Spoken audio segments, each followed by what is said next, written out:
Colleagues, friends, I'm delighted to have the opportunity to give the Belgian way of working in the Aviation Center of Medicine. And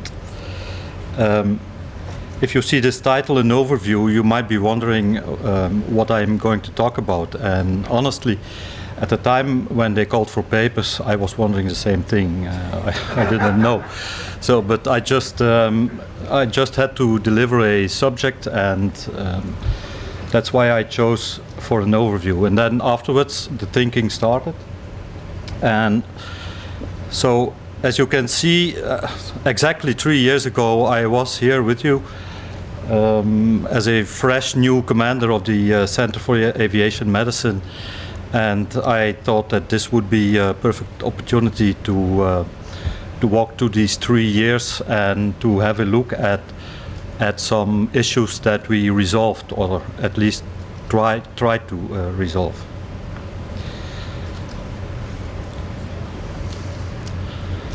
First of all, Belgian defense, like mostly all defenses in other countries, in the last decade or 2 decades had significant downgrading, and due to that our Aviation Center of Medicine also downgraded. It was a institute from the Belgian Air Force during more than 50 years, and in beginning of this new millennium it just was transferred to the medical forces and was embedded in our military hospital at Brussels. And this is perfectly reasonable if you see the figures of, for instance, the candidates that we saw and that we see actually. They decreased dramatically. And if you know that the Center for Aviation Medicine in Belgium was a fairly equipped center with specialists, not only ENT and ophthalmologist, but also a cardiologist and a lot of specialties. With this downgrading, it was, from a management point of view, not reasonable to keep for each of these specialties a specialist in place. And that's why our center was embedded in the military hospital, and so these specialists, they could combine activities for the armed forces in total and not only for the flying personnel.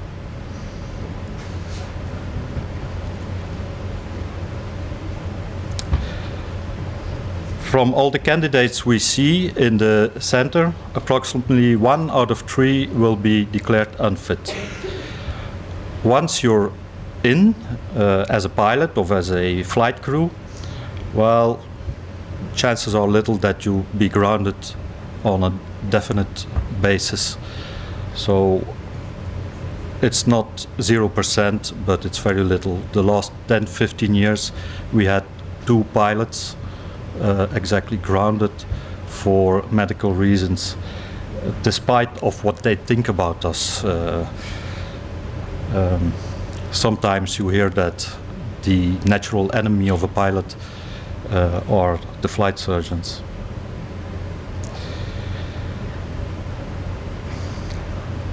And this brings me to a first issue that we had and we tried to resolve in 2012 about our candidate pilots.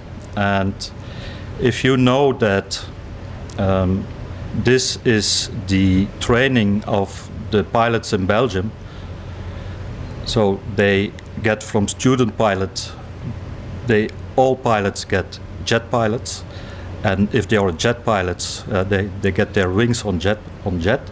Then afterwards they get tracked to other airframes. And this means that everybody that we see as a candidate pilot has to be fit for jets. So This is a very complicated slide that will become clear in the next slides. But point is that in the last years we have approximately 300 candidate pilots, from which 30 begin the basic pilot training, the advanced pilot training, so the jet training, and 6 of them get wings. And so we have a high amount of dropouts amongst these student pilots, and this causes really a problem for the Belgian Air Force.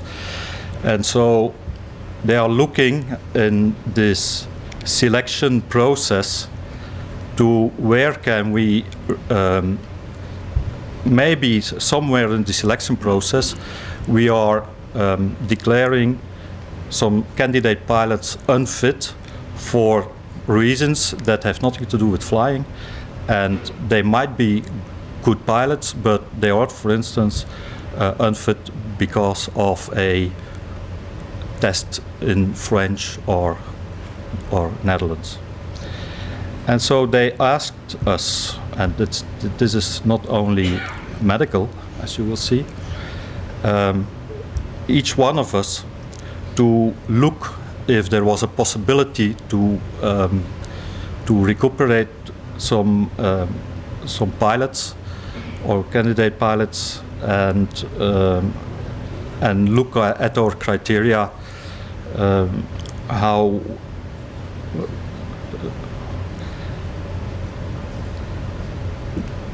so this is our selection process, and like in your countries, it consists of a common phase, so that all military have to pass, and there is a medical selection for military, also a physical selection.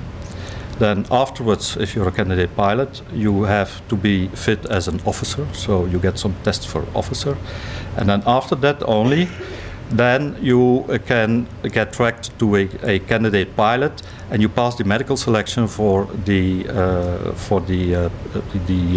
pilot selection. So, and this here, this is we. This is the Aviation Center of Medicine. And if you look at the cascade, then when they come to us, there are already a lot of people that are out. Only 100 of the 300 candidates make it through to the Center for Aviation Medicine, and 1 out of 3 people that we see are unfit. So within these figures, we try to look if maybe we could do something for the Belgian Air Force. And so we went to look for what criteria are there, for which criteria are the pilots unfit. So, and this are the figures for 2011, so before we got the question. And you see that we had a lot of pilots declared unfit for, well, ENT reasons, and mostly allergy reasons.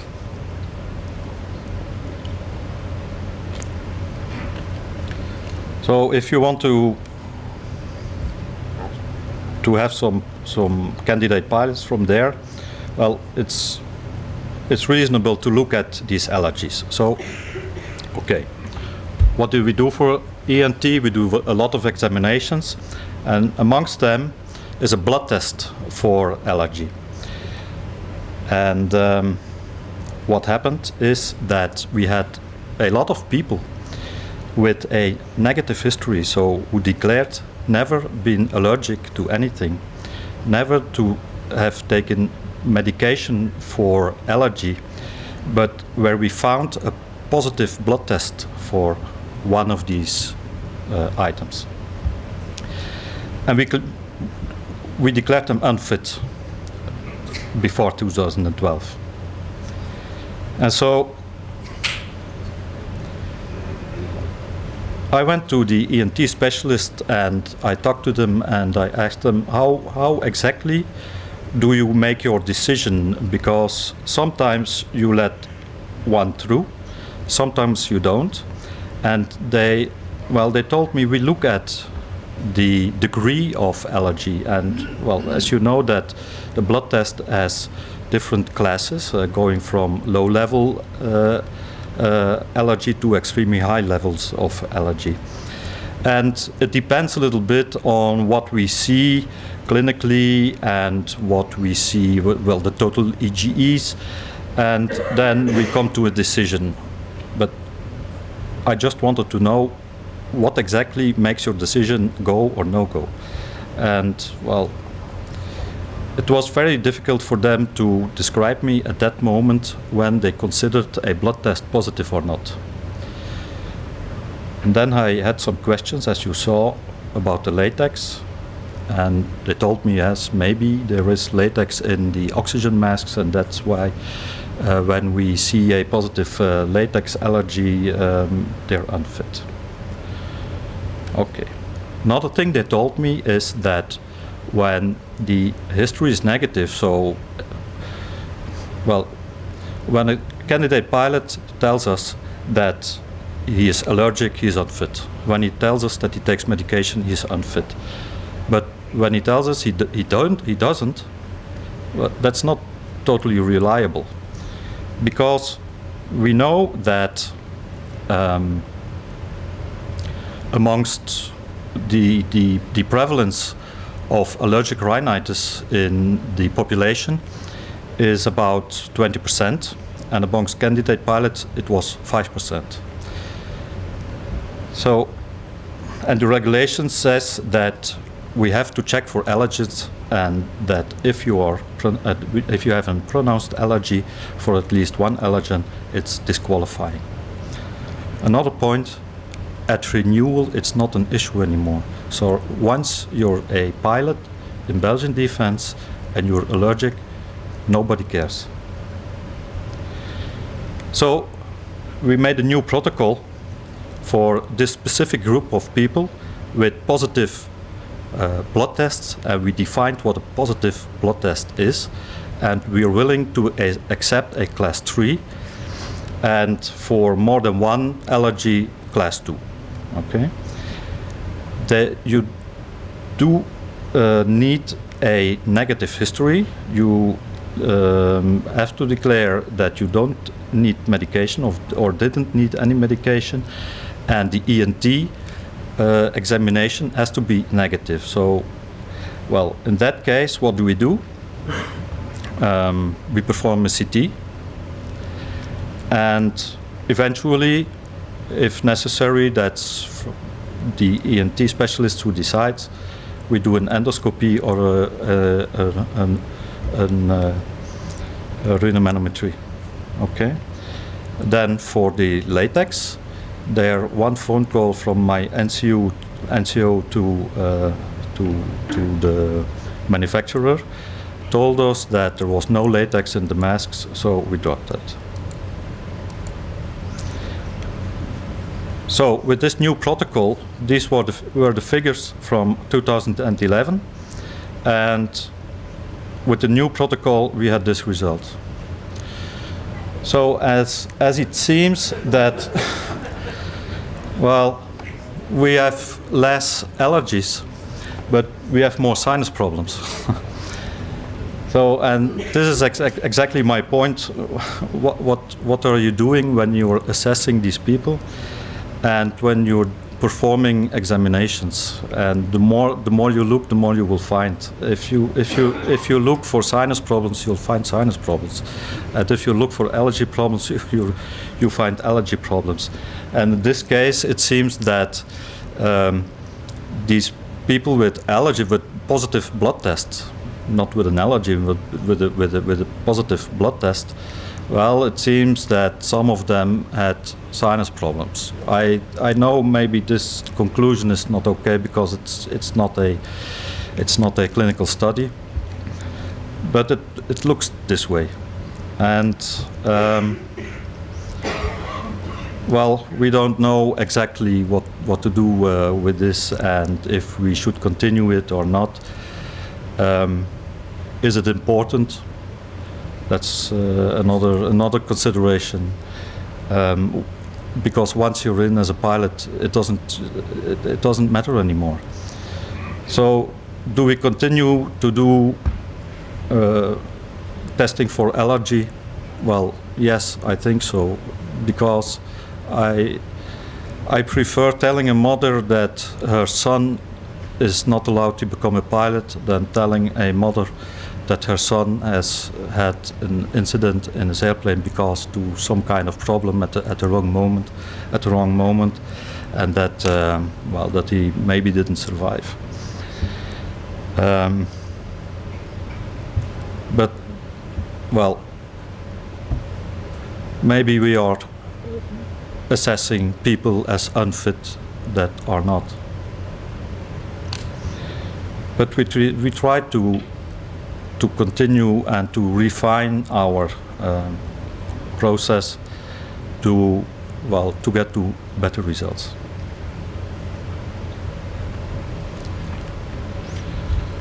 Another thing we did,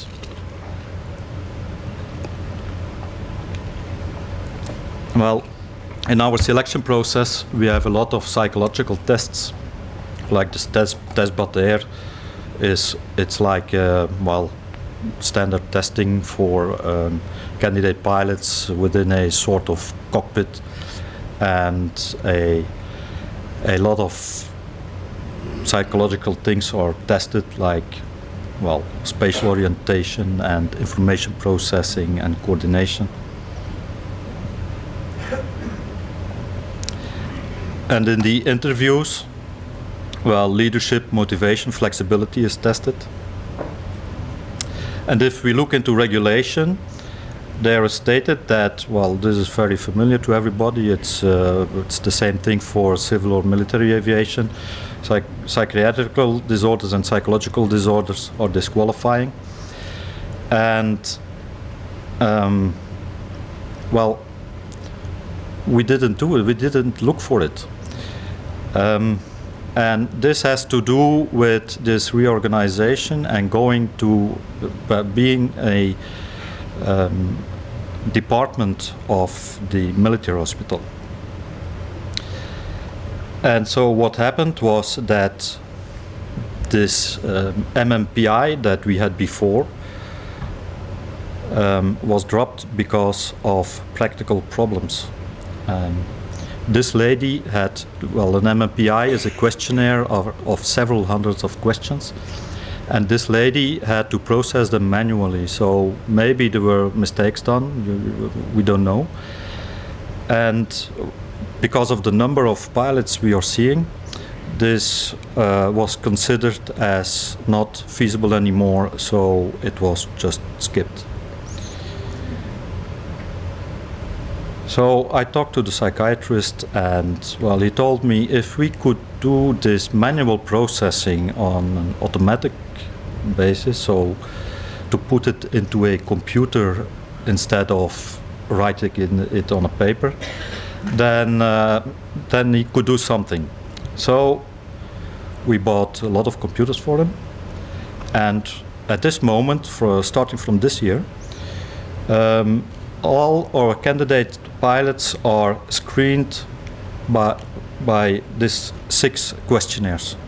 So you have the MMPI, the Bus-Durkee hostility inventory, the symptom checklist, the Utrecht coping list, that is a Dutch questionnaire, and the depression inventory. Okay, so automatic input and automatic protocol, and it's meant for screening. Okay. This is, for instance, the MMPI-2 is a personality test, and it's not used only by us, but also by some recognized institutions. And you have some content scores, but also validity scores to see if someone doesn't try to cheat. And you see here the room now. Candidates can fill in their questionnaire. The answers are on a USB stick. They are plugged into the server at night, and the protocol will be there in the morning, the automatic protocol. and is evaluated by the psychiatrist in a 10-minute consultation with the candidate. And this is meant for screening. So if you pass the test, you're through. If you don't pass the test, you get more examinations. And I can't at this moment tell you the results of it because we just started with it a few weeks ago. So these were two issues that we resolved or tried to resolve in the past few years. What we are going to encounter in the future are aging pilots because of the change of the retirement policy in Belgium, where junior officers before, until now, could retire at, or even had to retire at 45 years. And the senior officers, like a major and colonel who didn't fly jets anyway, at 51 years. And now the new retirement regulation says that every military, even pilots, have to stay until 56 years. And, well, we are, or we will be in the next years in Belgium, be confronted with the with aging pilots or elder pilots, elder than 50 years old, flying F-16s. And maybe we have to review our standard testing for all pilots, which we do for everybody the same thing.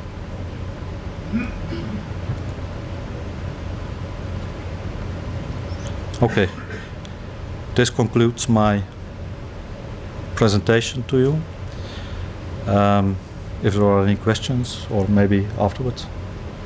We can take questions in the panel session right at the end, so you get a chance to compare and contrast. But I think that's a fascinating insight into using good problem-solving evidence base to change your practice risk assessment at its best. Brilliant.